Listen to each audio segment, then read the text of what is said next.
going on, everybody? This is Sean of Raw Select Music. Today I want to talk about Coldcut, DJ Food, and Ninja Tune. Seeing as how the independent label is celebrating its 30th anniversary this year, as well as me being on this kick of collecting these old DJ Food records, seemed like now would be a good opportunity to help them celebrate the monumentous occasion, as well as talk about some of the early releases that would help form the foundation of the record label that we know today. So with that being said, yeah, let's talk about these guys. Now, in order to tell the story of Ninja Tune, DJ Food, and Coldcut, you really have to talk about its two founding members, Jonathan Moore and Matt Black, best known as Coldcut. After a chance meeting at a Soho-based record store in the mid-'80s, the radio DJ duo would quickly find success with their cut-and-paste Double D and Steinsky sample-based sound. Shortly after their formation, they would end up signing a major label deal to Arista Records and end up getting some big name production and remix work for the likes of people Eric B. and Rakim, Queen Latifah, and Blondie, as well as a whole host of others that I'm not even going to try to mention them here. As their notoriety grew and as their major label wanted to have more of a say as to the music that they would release in hopes of big commercial returns, the duo quickly found themselves disenchanted with their major label deal and decided that they wanted to strike out on their own. After a trip in 1990 with Norman Cook, aka Fatboy Slim, to Japan and being entranced by the image of the ninja, the duo decided that they wanted to use that iconography for their new label, and thusly Ninja Tune was born. The problem was, in the early days of the label, the name Coldcut was still caught in major label limbo, with Arista Records still holding the rights to the name. But still wanting to release music that they wanted to put out, they did what any savvy musician would do at that time: use a pseudonym. So when it came time to release Ninja Tune #1, they adopted the moniker Bogus Order, and Ninja Tune #1 was released as Bogus Breaks. But shortly after that, they decided that they wanted to put out more DJ and producer-focused records and basically wanted to give them something that would feed them in whatever creative endeavor that they wanted to take on. Hence the name, DJ Food. For the first few releases, it was still just Moore and Black working together, but as the label grew, so did the roster of artists signed to the label, as well as collaborators into the DJ Food project, which would eventually take on other artists such as Patrick Carpenter, aka PC, Kevin Folks, aka Strictly Kev, Isaac Ellison, Paul Brook, and Paul Ravager. I think I said that right. Releasing 5 records in the Jazz Break series, 3 artist albums, A Recipe for Disaster, Kaleidoscope, and The Time Machine in 2010 being the last artist album released under the DJ Food name, a whole host of excellent DJ mixes, and a remix project called Refried Food, which took a lot of tracks from not only A Recipe for Disaster, but a lot of tracks from the Jazz Break series, and features a lot of interesting remixes from artists that would go on to be synonymous with electronic music and IDM, with then bubbling up artists like Luke Vibert, Square Pusher, and Autiker all submitting remixes for the Refried Food project. But just as the project gained members, it would slowly lose members over time. Moore and Black would move back to Coldcut once they regained the rights to the Coldcut name. PC would go on to work with another prominent Ninja Tune artist, the Cinematic Orchestra, and the other collaborators are doing something. Yeah, I really couldn't find a whole lot of information about them. To date, right now, Strictly Kev is the only member who is working with the DJ Food moniker, with his last project as the only producer, as far as I know, working on the Time Machine project, which is an album you can totally skip because it's really not that interesting. Feel free to disagree with me on that one in the comments.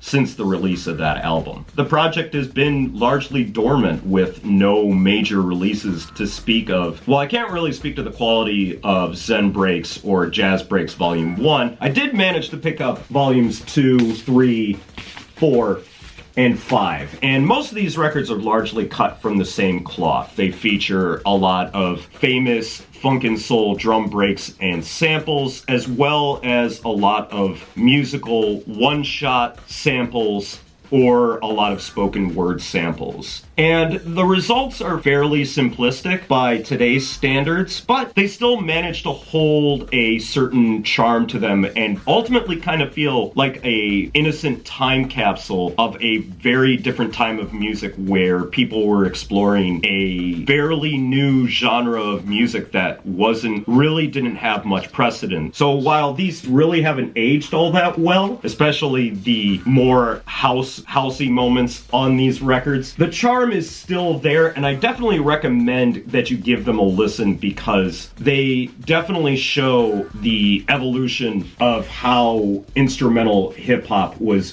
being made at that time and how it would get progressively more intricate and more musical over time. Specifically, Jazz Breaks 4 and 5 really start to show off a certain amount of complexity and carefulness to composition that the earlier records didn't have, and really showed them starting to master the sound that they had been pioneering in those early releases. But to me, the real essential DJ Food records that I recommend everyone check out are DJ Food's 1995 album, A Recipe for Disaster, which really feels like a buffet of everything that was being released on Ninja Tune up until the release of this record. Little bits of sample-based drum and bass, dub, and instrumental hip-hop, all done with a little bit of the trip-hop vibe that was gaining ground in the early to mid-90s. And it's all done really, really well. There's a much greater focus on composition and just overall track quality that wasn't as present on the previous releases, and it really showed them moving into straight artistry territory as opposed to just making records that were specifically aimed for the DJ. But to me, the real gem of the DJ Food catalog is their 2000 release Kaleidoscope, which saw them move even further away from what could be best described as more club-centric sounds and more into the album listening territory. It really shows off that they were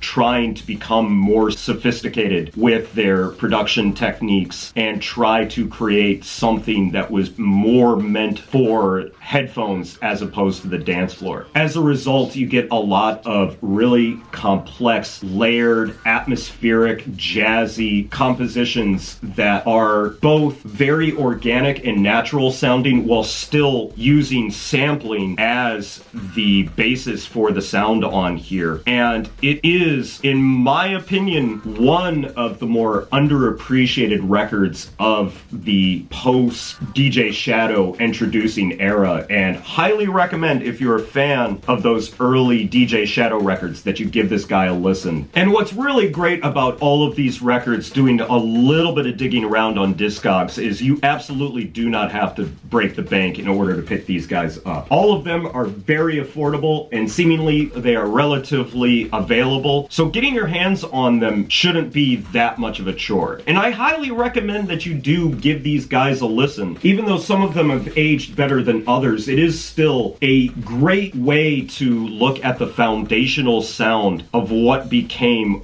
one of the most influential labels to come out of the 90s. So if you're looking to take a nostalgic trip and scratch that early 90s instrumental hip-hop sound, you really can't go wrong with picking these guys up. I'm really glad that I got this random itch to pick these guys up, and I highly recommend that you do so to give yourself a little bit of a history lesson and truly appreciate how far not only music has come, but how far Ninja Tune has come as a label over the course of the 30 years. So Ninja Tune, happy 30th anniversary. Here's hoping for another 30 years of some of the greatest music that's been released into the world. I salute you. So that's going to be it for me today, guys. Thanks as always for watching. If you've listened to any of these records for yourself, please let me know what you thought about them down in the comments. If you want to hear any of these records for yourself, tough shit. A lot of those early Jazz Breaks records are absolutely impossible to find on YouTube, but I will post links wherever I can. Also highly recommended that you check out the interview that Coldcut did with DJ Mag back in 2018, which helps paint a much more detailed picture of how Ninja Tune came to be, as well as their ethos into the making of the label. And with some self-promotion stuff on the side, make sure you check out Raw Select Radio, the audio component of this YouTube channel, and definitely make sure you're around every Sunday, 8 p.m. Japan time, for Live from the Record Room. There you can see me play records like the ones that I talk about in these videos, as well as some of the records in my collection that I don't get a chance to talk about. Links to everything, as always, down in the description. So that's going to be it for me today, guys. Thanks as always for watching, and I will catch you in the next video. So until then, peace out!